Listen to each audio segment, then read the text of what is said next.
Hello, Author Talk. We are here to talk about 5 pieces of advice I would like to give other authors. Hello everyone, Jace is cleaning behind me and I'm in my new apartment, but I just had to stitch this video. First of all, I wanted to say that everything that Stephanie says in this video is 100,000,000,000% correct. If you don't know who I am, hi, my name is Tycho. I have a master's in publishing and I have experience in marketing for trade publishing mostly, but I also have experience writing and self-publishing books as well. What I've learned from marketing other people's trade publishing books is that it does not matter how much money that you have. Even if you are willing to throw $1 billion at ads, as soon as someone opens up the interior of your book and looks at it and sees that it is low quality for whatever reason, whether that be in the prose, or whether that be, like Stephanie was saying, the cover, or whether that be the illustrations on the inside, they will immediately chuck it into the sun.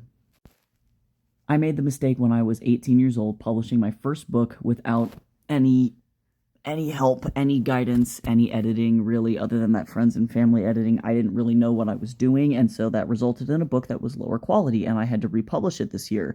The first time I published it, I made zero money. The time I published it this go around, I ended up beating Disney because I actually had editors look at my book, and I became a #1 Amazon new release seller, which is their equivalent of a bestseller right out the gate, and I also ended up selling a lot of copies my first month and having a successful launch, which is way more than what I did the first go around. It was my most successful book launch yet.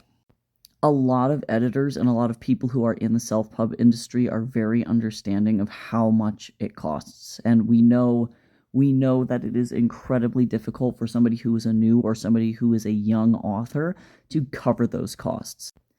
I made a video about this, talking about this whole topic in regards to art a couple of days ago, but this applies to editing as well.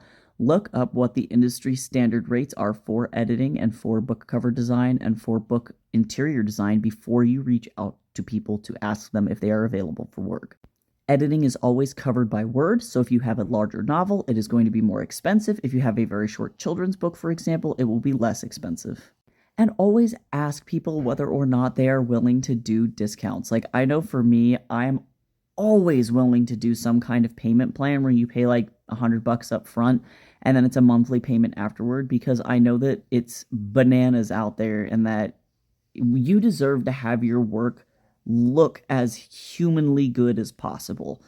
But if I had to add any advice onto this video, I would say speak to a publishing consultant if you can before you publish your work. Not to self-promo or anything, but I do publishing consultations for 45 minutes. They are totally free, and that can help you get on your feet just so that you have a trajectory for what you want to do with your work. Good luck writing.